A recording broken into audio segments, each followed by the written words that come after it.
પ્રસ્તાવનાનો પહેલો પોઈન્ટ પૂરો કરી આપણે દશાંશ સંખ્યામાં આગળ શું જોવાના છે? કઈ સંખ્યા મોટી છે? ઉદાહરણ નંબર 1. કઈ સંખ્યા મોટી છે? કેવી રીતે નક્કી કરીશું ભાઈ? 1 મોટો કહેવાય કે 0.99?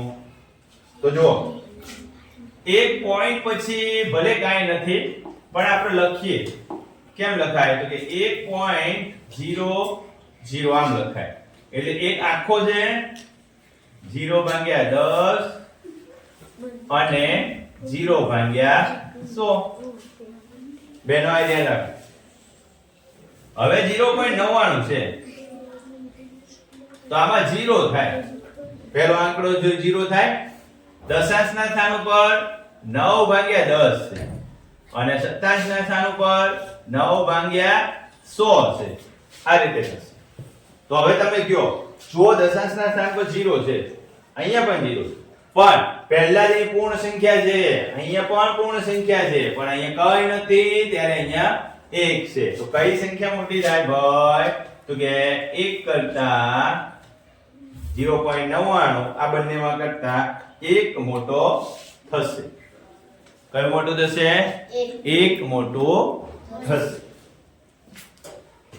બીજી વસ્તુ છે કે 1.09 એમ કેમ લખાય? તો કે એક આખી સંખ્યા છે,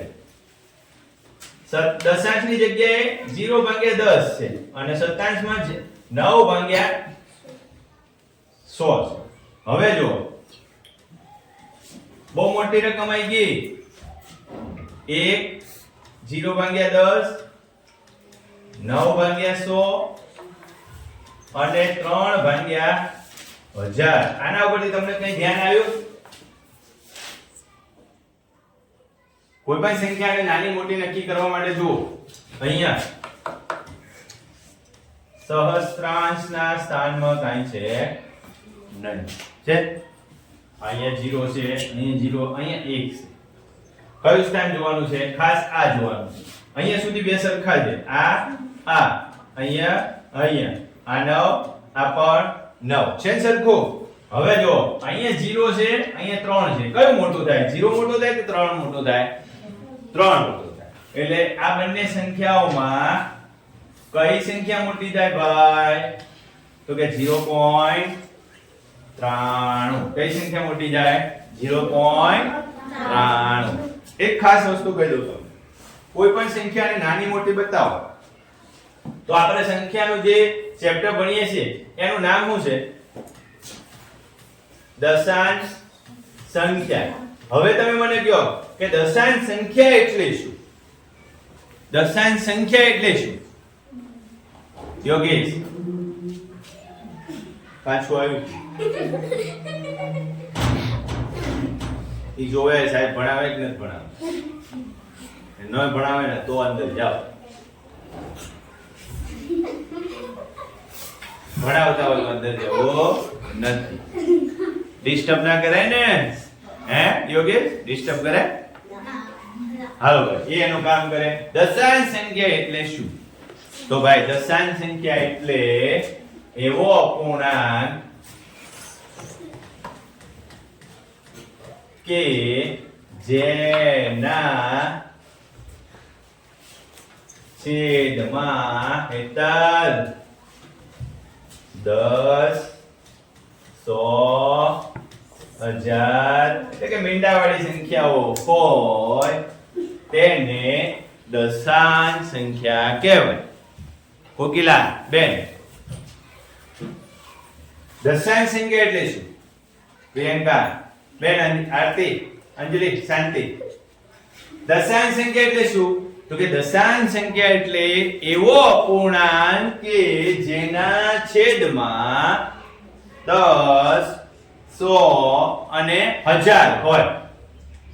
જોજો એના માટે ખાસ શબ્દો છે.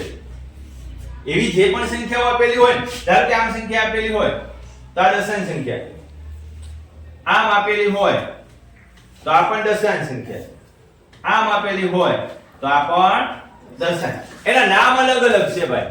આ રીતે આપેલી હોય એને દશાંશ કહેવાય. શું કહેવાય? આ રીતે આપેલી હોય નીચે 100 હશે 100 ને આપણે બીજી શબ્દોમાં કહીએ ને 100 ને આપણે બીજા શબ્દોમાં શતક કહેવાય શતક એટલે શતાંશ નીચે 1000 છે છેદમાં શું છે 1000 છે એટલે એને શું કહેવાય સહસ્ત્ર તો આને આપણે બોલીશું સહસ્ત્રાંશ શું બોલીશું સહસ્ત્રાંશ આ વસ્તુ તમારે ધ્યાનમાં રાખવાની છે છઠ્ઠામાં સાતમા મેં એનો ઉપયોગ કરીશું બરોબર આટલું યાદ રાખજો બોલો દશાંશ સંખ્યા એટલે શું તો કે એવો અપૂર્ણાંક કે જેના છેદમાં 10 100 કે 1000 હોય એવી તમામ સંખ્યાઓને શું કહેવાય દશાંશ સંખ્યા કહેવાય હવે જો જેના છેદમાં 10 હોય એને દશાંશ વંચાય જેના છેદમાં 100 હોય એને શતાંશ વંચાય જેના છેદમાં 1000 હોય એને સહસ્ત્રાંશ વંચાય શું વંચાય સહસ્ત્રાંશ વંચાય જો બે આ રીતે લખાય દશાંશ 0 પોઈન્ટ પછી એક જ આંકડો આવે આરતી પોઈન્ટ પછી કેટલા આંકડા આવે એક જ શતાંશમાં પોઈન્ટ પછી કેટલા આંકડા આવે 2 પ્રિયંકા પોઈન્ટ પછી કેટલા આંકડા આવે 2 અને સહસ્ત્રાંશમાં પોઈન્ટ પછી કેટલા આંકડા આવે 3 કહેવાનો મતલબ શું છે નીચે જેટલા 0 છે પોઈન્ટ પછી એટલા આંકડા આવશે બરોબર કાજલ સમજાય છે ઓકે તો આપણે આજે અહીં સુધી રાખીશું